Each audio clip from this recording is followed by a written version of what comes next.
Can this thing dig a 2,500 foot trench 4 foot deep for power lines? The Chinese mini excavator 1-ton H12. Well, by the end of this video, you're going to be able to calculate on whether or not you need to rent or you can use your Chinese mini excavator. All right. So what we're going to do is I'm going to dig a 10-foot test trench, try to get all the measurements. The weather today is about 94 degrees. We're going to go down here into the shade. I'm going to dig a 10-foot, 4 foot deep trench just for the purposes of digging a hole for YouTube. And then we'll do a bunch of calculations and math at the end, and I'll put together some sort of graph for you, and you can determine on whether or not you want to use a Chinese mini excavator that you already own, or perhaps maybe you're thinking about buying a Chinese mini excavator. All right, let's do it. All right, so we're going to start there, bring this down somewhere in that general area. We don't have to be right on, but this will give everybody a good idea on how long it takes. So this right here is the 10-foot mark. I'm almost out of paint in this can. And then we're going to dig a trench 4 foot down, 14.5 inches wide with a bucket, and up to here. You're wondering if the Chinese mini excavator has the strength to do it. Well, it might. How far are you going? Say, for instance, you're going 2,500 feet. You might want to rent a bigger machine. If you're only going 100 feet or so, then it's not going to be that bad of a deal. Now, let me show you this right here. This bucket is approximately 14.5 inches wide. We're going to go 4 foot deep, 14.5 inches wide, and 10 foot back. And then you can determine how many feet you got and how much time it's going to take. So I got my wife out of the camper. So she's out here. It's 94 degrees, so letting you know what the temperature is outside. And another thing is, before you start any digging project, if you're in very unfamiliar territory and you don't know what's under the ground, make sure you call your local dig number before you start digging up stuff. The last thing you want to do is hit what Breadstick Ricky calls sparky dirt, or that fiber optic dirt. You don't want to hit that, and you're just going to have a bad day.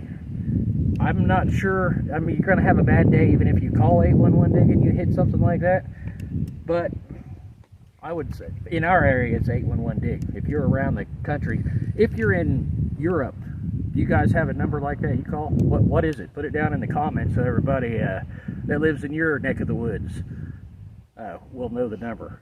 And just in case I ever go to England or Germany and dig a hole, highly doubtful. But so we're going to do this, and we're going to do it in real time. So we're going to get down to 4 foot deep, 10 foot, 14.5 inches wide.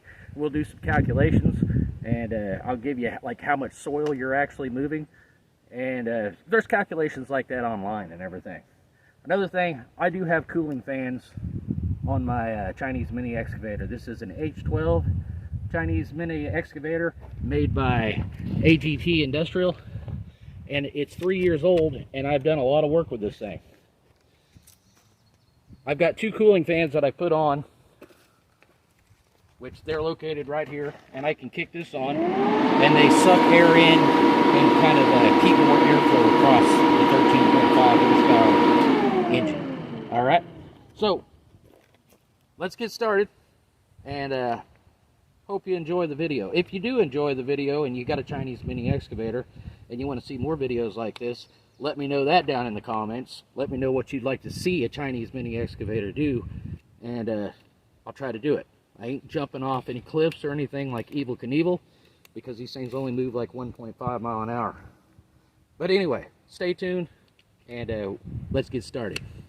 Hey, what's going on? I'm going to do this voiceover here real quick. So this is a full-length video of how long it took to dig out this trench.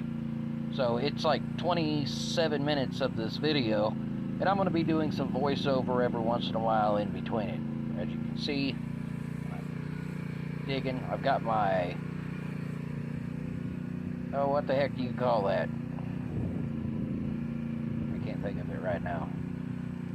But basically I'm taking off a little bit of dirt, peeling it like kind of like an onion, not going real deep or anything like that. So my fixed thumb, that's what I was going to say. The fixed thumb is all the way up, and it's out of the way. So sometimes you can dig with it in the middle position. It's almost impossible to dig with it in the third position there. But the middle position you can dig, but if you want to, if all you're doing is digging, the best thing to do is get that thumb up out of the way. I loosen it and I put it on just like hand tight so that I can quickly move it, kind of like a quick connect. As long as you know, got a threaded washer on there that has the, what the hell I can't think right now.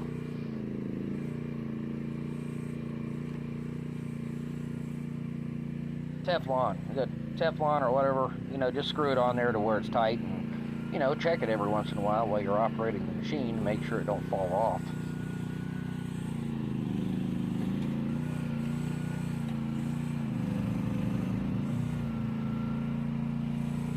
So I'm just peeling off the ground, kind of like an onion. If you got a bigger machine, you can take longer strides with it. Whenever I get started, and this is pretty tough clay compacted soil, and you'll see me get into some rock here in a little bit. It's kind of like sandstone, shale rock. But for the most part, this machine can dig, but it's a rough ride, because those hydraulics, they're strong enough to flip the machine over pretty easy. There goes the spoilage falling right back into the hole there. You can see my wife in the photo there if you pay attention to the shadow, but she's a trooper. She came out, it's 94 degrees, and she's out here filming it. I told her just to walk around and see if we can't make a better YouTube video. Been doing this now for a little bit on this channel, and just trying to make a better video that people want to watch. But so if you got any comments down there, you know, like what could be better or anything like that, put it down there in the bottom. For the constructive criticism, I'm going to listen to it, and for the criticism that's just normal people being criticizers, for I'm not going to listen to you. So, but please just comment and let me know kind of the videos. And if you've watched any of my short videos, I'm all over the place. I really haven't caught my niche yet about what I want to do, but this is kind of what I do in my business. Is I dig holes and cut down trees and all that jazz. But so we're getting down about a foot and a half right now. Putting that over there on the, I guess, the left side.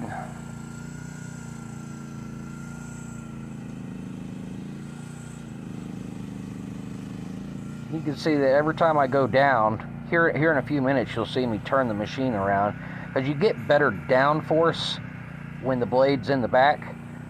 But coming up, I mean, even so, now my blade is kind of down on the ground, and you can see those big old anchor roots that I just popped up there. And you're normally going to run into some pretty good roots and stuff, probably in your first 18 to 24 inches, and then the dig is fairly easy.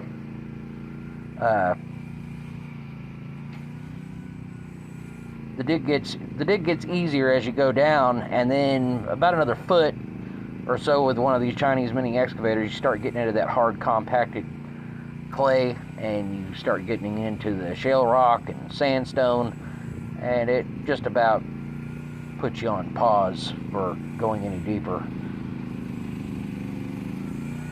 You also notice that my teeth on the bucket, one of them's loose, I believe, in the video. Yeah, that one on the far, I guess it'd be your far left, it's just sitting there rattling back and forth. Now I'm starting to get into some of that sandstone. Maybe that's just a dry piece of topsoil up there. We hadn't had any rain in a while, and just going down in the hole and scooping it out. little bit at a time, adjusting. See how I'm lifting that right there? It puts a lot of strain on your machine. But a Chinese mini excavator doesn't really have a really long reach, and the deeper you go, the less you can kind of scrape the bottom. So I kind of scrape and pull up and try to make it smooth to where one complete pull gets you a full bucket. As long as you're removing material and you're getting a full bucket every time, you're making pretty good progress. See right there, it just lifts you right up off the ground. You just don't have enough down pressure when you start getting into that hard soil. You see, I'm grabbing a full bucket load, which I think is 0.5 or something like that square foot, but this is really not the most efficient way to pull the hole right now. It should be, yeah, I'm going backwards now, and now I can get that more of a good stride going. But it is so hard down there that the machine is just coming up off the ground. There's just not enough weight to these little machines when you're digging really deep in really compacted soil. I think it's about right here is where I'm gonna grab a little bit more of the trench right here. See how I'm just kind of pulling off little bits? I'm not going all the way to the bottom of the hole and trying to rip it up. If you do, you just come right up off the ground on the back side.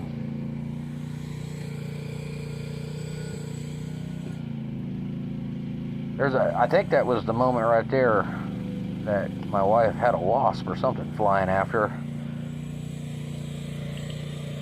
You see, it does really good at going through those anchor roots. I mean, they're not really big anchor roots, but, you know, sure as hell beats a shovel and a pickaxe.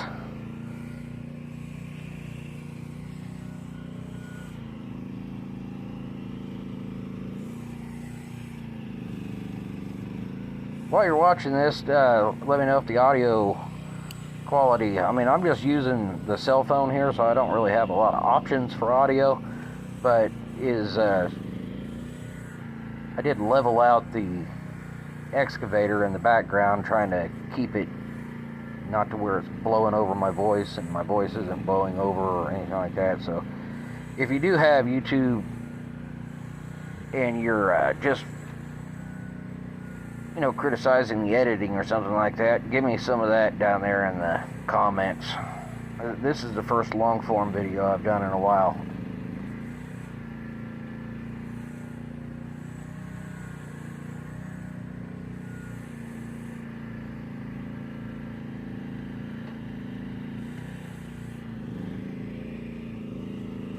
You see, that's a lot of force I'm putting down there on those teeth, and I'm starting to get like a half a bucket load at a time. So getting into that rock and everything that's way down there.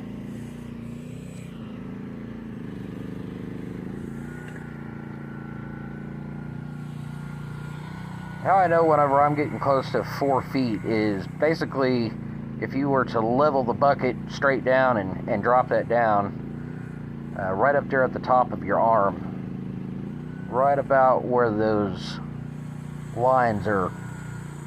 You see the lines on the middle boom there?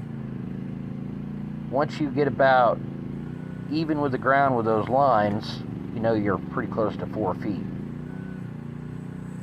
Now I have a ripper tooth, and this is just the bucket. And the ripper tooth would help out here if you put the ripper tooth, got down there and ripped that out really good, and then put your bucket back on and went to town. And it doesn't take very long to switch them out, but if you're switching out implements all day long, it kind of sucks. Better just to have the right size machine for the job.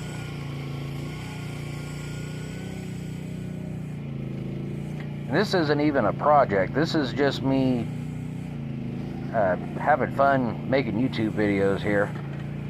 As a matter of fact, this whole little video was just an idea that I came up with and said, hey, let's go out and dig a hole. Just to make a YouTube video. There we go. Now I'm flipping it around, kind of doing one of these super excavator moves with a Chinese mini excavator. Doesn't look the best, but you know, it saves. Maybe it saves your tracks. Some people say it saves your tracks. To me, it's quicker to turn that way whenever you're trying to get your tracks than it is to try to manhandle the arms back and forth. See, right there, that's a pretty good chunk of dirt.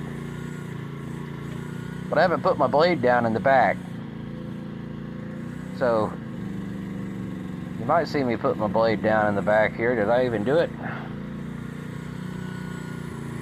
So, when you're in this position here, you kind of got to watch your motors and your stuff up in the front there because they're kind of exposed.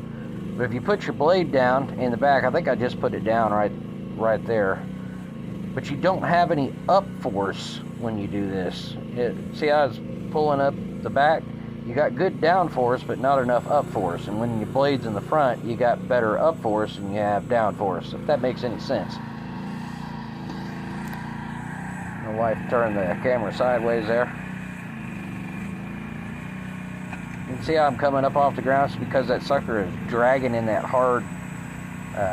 So what I'm doing here is I'm just kind of nibbling at it with the teeth. I'm trying to just barely put the teeth in the soil and just kind of flipping it there.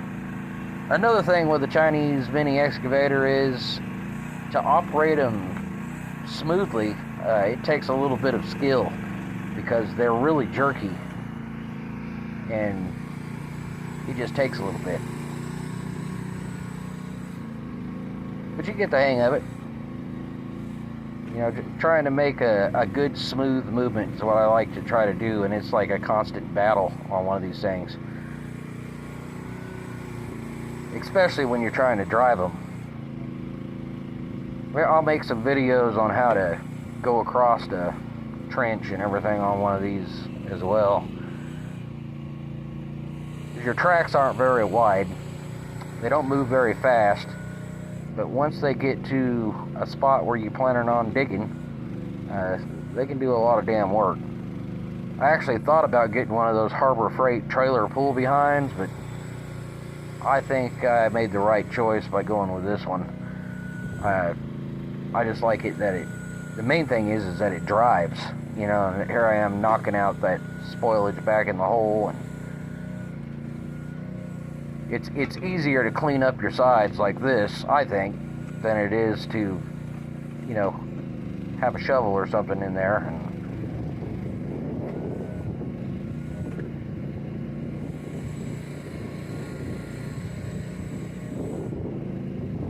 I kind of got some spoilage up there in the front there that I'm bringing up. Typically, you would bring your boom back a little bit and let it fall back into the hole instead of it building a pile up there on the top like that. But now we're starting to make some progress, and see right there, I'm getting into that sandstone. The teeth kind of, that's like sandstone, shale rock, or it's pretty easy to break apart.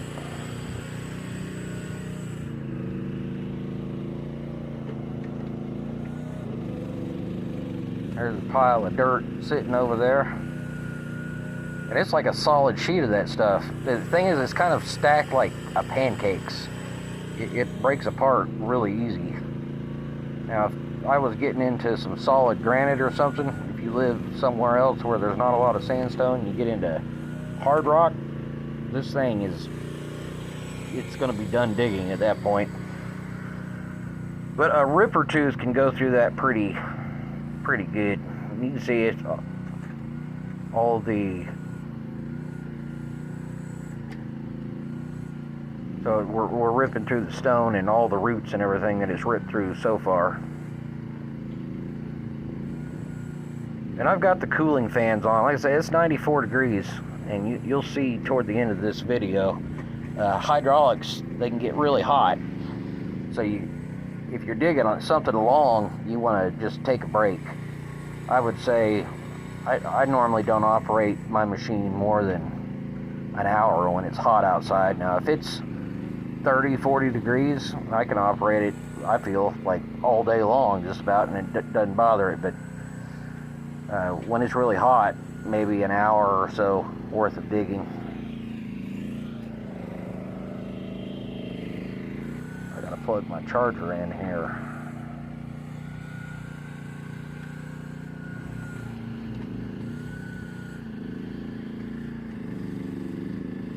I don't know why it's kind of choppy. It seems like it's a little choppy there. We're getting in there pretty close to 4 foot. But I'll talk about like inspectors and everything toward the end of the video, and because there's some crazy stuff. Like inspectors, if they say 4 feet from ground level, they mean 4 feet from ground level. And you'll hear a lot about that toward the end of the video here. I'm actually talking to the camera.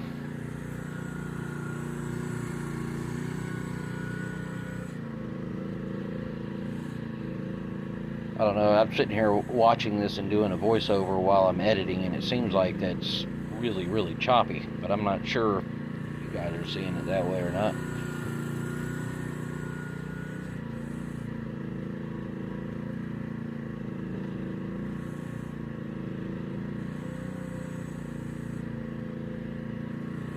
Good old Oklahoma soil.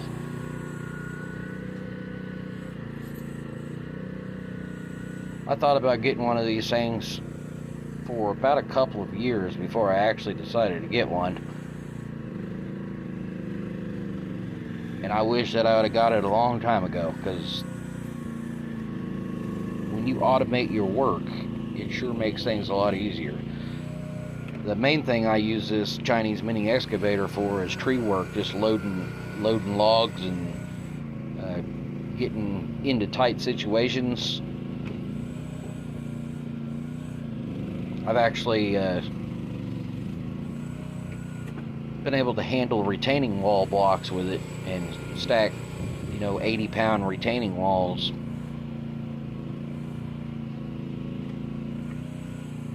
Make sure you don't crush and mess up the concrete or anything like that. But you get good with one, you can do some stuff that you just wouldn't believe.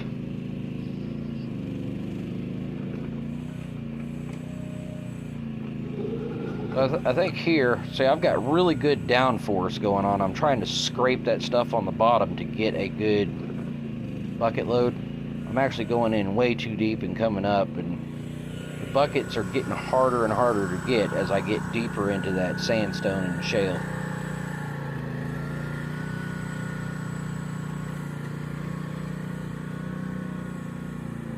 My buddy Nate's calling me. I'm going to have to get that phone. Well, you may not believe this, but I've been on the phone with my buddy Nate for about an hour now. Pretty quick conversation for you guys, though. It's odd that he called while I'm making a video on basically doing exactly what he's doing. He's going to be doing a 2,500 foot, 4 foot deep trench, just like this. And he called me up, and he's been having some issues with getting down to that 4 foot level. A lot of that has to do with just the type of equipment, and you never know what type of soil you're getting into. You can get into rocks even with a 40-ton excavator and have a tough time getting through it. I had another friend who has a gas station, and he was digging in the tanks, or the contractor was digging in the tanks. And I think they had to go like 20 foot deep. I mean, these were some massive holes to dig those tanks. And they got into sandstones. And these were the big old boy excavators. And they went through like 9 jackhammer bits. And those damn things weigh about as, just the jackhammer bit by itself probably weighs as much as the excavator.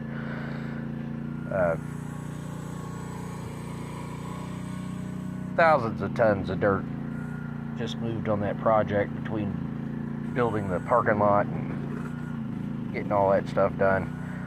I don't do projects that big. you know, a medium-sized project. I wouldn't even consider the largest projects that I do to even be medium-sized compared to, you know, giant contractors that have 200-300 employees, or, you know, got $2 million worth of equipment. After all the years of me being a truck driver, I just decided to get into this as my midlife crisis, but I enjoy it. You know, being a truck driver for as long as I was and seeing the United States 10 times over, I just got tired of being behind the wheel, I guess, and got tired of just the regulation, and I don't know. You change your mind sometime, you know, and I just got out of it. I taught trucking for a while. For some reason I got into vending machines and landscape, and I enjoy it.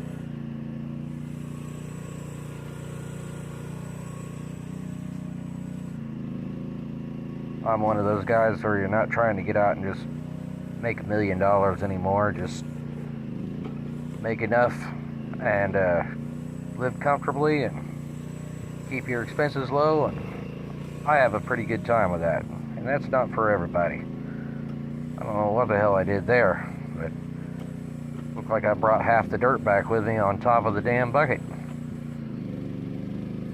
I didn't even notice when I did that there, but sit there, scrape it, makes it look like I got a good bucket there, even though I'm in that shale stone. It's mainly because I brought the bucket back in the hole with me, it looks like.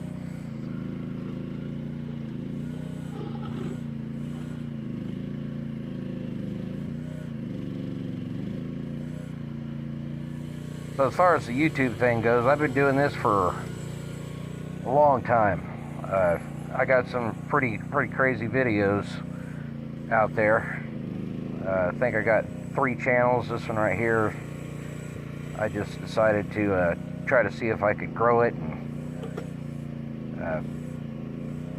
But I've been doing YouTube since 2012, maybe. But I never really got serious about it until like last year. And it was on this channel, I think I posted something about some little yellow flowers, and people got, it got like 8,000 hits or something like that. And I was like, hey, it almost kind of scared the hell out of me, to be honest with you. I was like, man, I'm not used to people watching. But I guess when you got kind of a worldwide stage here. So now I'm turning the excavator back around, and wasn't the smoothest or anything like that, but that's one of the reasons why I like, see how I'm just driving that thing into position? That's the reason why I wanted one of these versus the pull behind trailer style. There's another guy on YouTube that had one of those Harbor Freight trailer style, and I don't know how the hell he did it, but he bent one of the hydraulic cylinders like in a U on the end of it. I don't know if he was just into something hard, or the hydraulic cylinders just aren't that well built. But as far as mine, you know, I've put a lot of work on this thing, and that middle cylinder, that arm cylinder there, I've had to rebuild it twice since I've had it. And on average, just to rebuild one of those, these smaller machines, it's cheap compared to the bigger ones. I mean, you could buy a brand new one for about $250 from AGT's website, or you can replace the seals yourself for about 30 bucks. And they're pretty easy to work on if you're familiar with any sort of hydraulics or mechanics. If not, you can pay somebody to rebuild it for you, and it'd be about probably 150 bucks.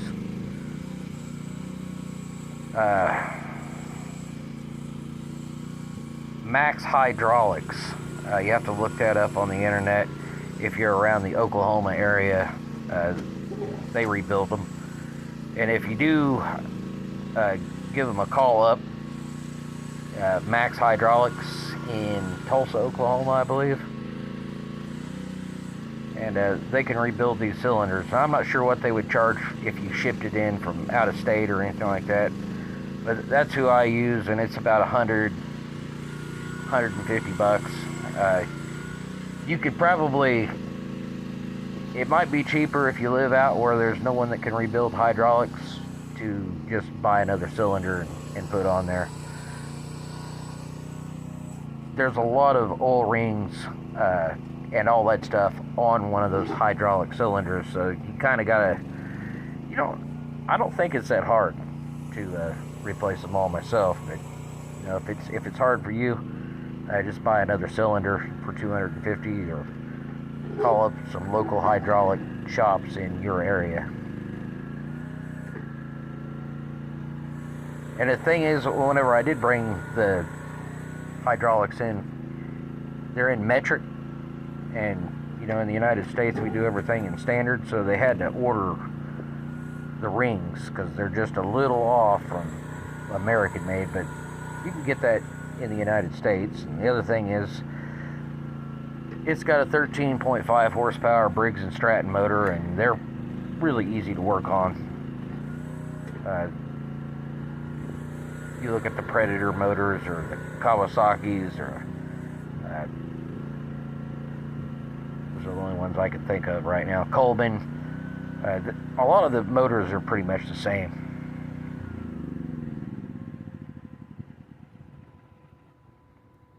And this is the end of this part, so we've been digging for about 26 minutes, and I'm at the 10-foot mark from there. It's not 10 foot on the bottom, but as you're going on a ditch or a trench, but what we're looking for is 4 foot. And I don't know if you can see this right here, but we're getting into some clay, and then we're getting into some of the shale rock. It's pretty easy to break apart, but or sandstone. You can tell it's sandstone just because if it was granite, I'm not going to be able to do that. All right. So it's not the roughest stone. Your teeth will eat through it, but it takes a long time, especially if you're going 2,500 feet. So let's see where we're at here at the deepest spot. And I tell you what, see, we're only a couple inches off. So what we're going to do is we're going to see if we can't actually get to 4 feet by me digging a little bit more. See how much extra time that takes. But 4 feet is where we need to be at for an electric line for where I live at. Might be different. Hopefully, if it's 3 foot for you, it's going to be a little easier. You can look at the topsoil. Like, there's a little bit of topsoil out here. A lot of it's been worn off, where you can almost see. I get down here in the hole, and it doesn't cave in on me. I'm not going to really worry too much about that. But right about this much is your topsoil. Then you get into clay, and I just put my ass up against that thing right there. The hydraulics are hot. Damn. See me jump a little bit?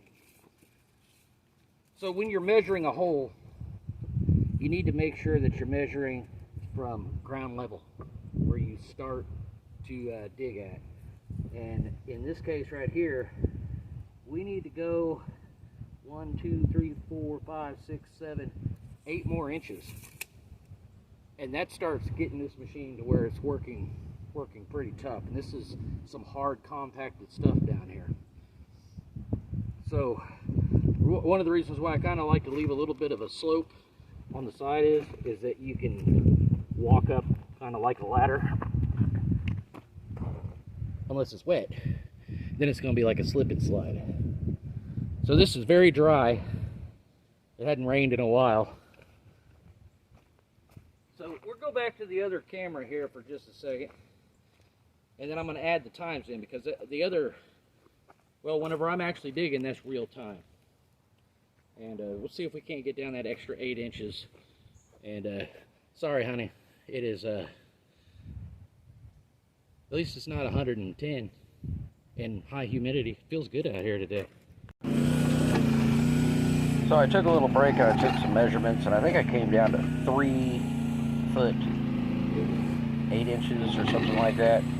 I think I was either 8 inches off, but it just got really tough, so I did not make the 4 foot.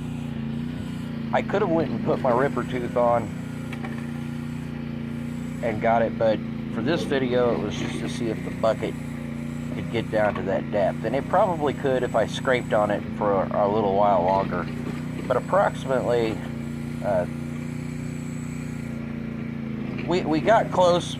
But if you were digging this for an electric line and the electric inspector come out, this wouldn't pass muster, because it still needs to go down, I think, 8 more inches. But you can see I'm struggling here with the machine. It just doesn't have the power to break through that rock. Now, I'm not saying that you couldn't get down to 4 foot in the area that you live, but if I was digging a trench here, I want to be putting a ripper tooth on and getting that extra 8 inches. But all right, so I don't think this machine is going to make it down. Not any. I think if I took my ripper tooth, I could get in there and break that up and probably get down that extra 6 inches. But if all you got is a bucket, I don't think it's going to be an efficient way. And don't try to think that the inspector is going to give you a break. And I don't think inspectors are going to give you a break if it's 6 inches. They might. I don't know. It all depends on if they're doing their job. But another thing is, so if someone's coming out and digging, you want to make sure that they get to the specs on your property. In this case right here, if I was at a job site and I was like, hey, the machine that I got isn't going to hit the depth, then I'm going to have to rent a machine, and I better had priced that in to the cost of the job before I show up to the job. So a machine like this is great for digging like sprinkler lines or something. I mean, 24 inches, even 3 foot, I would say that the machine is pretty good, because we are, yeah, I'd say 3 foot is going to be, even though the machine can go down, I think 4.5 or 5 feet, you just get into some really hard soil. If the soil is topsoil and it's loose and you know it's deep, but most of the time, Murphy's Law is you're not going to have it easy. Something's going to happen. But you can see this right here had some roots in it. Normally you're going to find that within the first 18 inches of ground, and then if you look down in there, there's not really too many roots. There's, like, I'd call capillary roots down there on the bottom. Small capillary, like your blood vessels, you know. And that's about it. I'm sitting here saying a lot, but here's the thing I wanted to tell you, is that this is called spoilage right here. So normally it's also known as loose dirt. That's the easiest way to go with an excavator. But sometimes I've actually heard of contractors doing this. I don't think you're probably the contractor that's done that, but say for instance they get on your property and they can't get down to the proper depth, you know, don't let a contractor do this where they got this spoilage and you know they might put it really close. Look what happened. Nothing, it's still going. Oh, did you stop it? No, it's still going. I just heard it say something. But if it's still going, it's still going. So what contractors will do is they will get the pile, this spoilage back here, right? And they will try to build up the sides, you know, and they'll be like trying to talk to the homeowner saying, yeah, hey, if you look real close, you know, and this pile will come up to that 4 inches. Trust me, the inspector, the electric company, when they come out, they're going to want to make sure that you're at the proper depth. If they want 4 foot, make sure it's 4 foot. Because this isn't going to give you that extra 4 inches, according to the inspector. Because technically, this is ground level, not what you're building this up to. All right? So I've actually known a person that paid a guy half down and got a bunch of, they dug the trench, and then they filled the trench in, and then they tried to get that extra foot, and then the equipment broke down. Anyway, the guy that I know was out probably an extra $1,600 to get a trench dug because it wasn't dug right the first time. And if you're going to do something, I say do it right the first time. And if this was a job site that I was doing and I couldn't get down to 4, I'd be on the phone with a rental company or getting a bigger piece of equipment to make sure that the job was done right. I hope this video helped you out in your excavating, and if you're digging any lines. Takeaways, call 811-DIG, your local number, before you start digging. And this machine right here can do a lot, but you got to draw the line somewhere and get a bigger machine. So I'm going to put the spoilage back in the ground.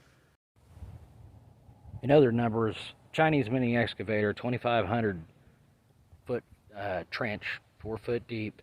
It's about 13,000 square feet, which comes up to, I think, about 140, give or take 5,000 maybe, 143,000, let's just say. That's a lot of weight, 143,000 pounds of dirt. I mean, when you look at this little pile of dirt right here, I mean, it's not really a little pile of dirt. That is approximately 52 cubic yards. I'm estimating this by the measurements down here. So 52 cubic feet. How much do you think that weighs? Well, the 52 cubic feet of clay soil that's fairly dry, and that's not including the shale rock and everything that's in there, and you're looking at about 6,000 pounds. All right, that's not really a lot of dirt in 6 foot on the bottom, 10 foot on the top. So before you get into a project like this, understand the weights and stuff you're dealing with. And if you think you're going to get out there with the shovel paw bunging, well, go for it. But you know, there's a lot of weights, and just a lot of weight when it comes to digging a trench, especially if you're doing it this way. So machines are the way to go. That's the end of the video, people. If you hung around this long, I appreciate it. If you want to see more videos like this, just subscribe, comment down in the bottom. And I had fun making the video. I hope you enjoyed it. Have a good day, and I'll see you next time.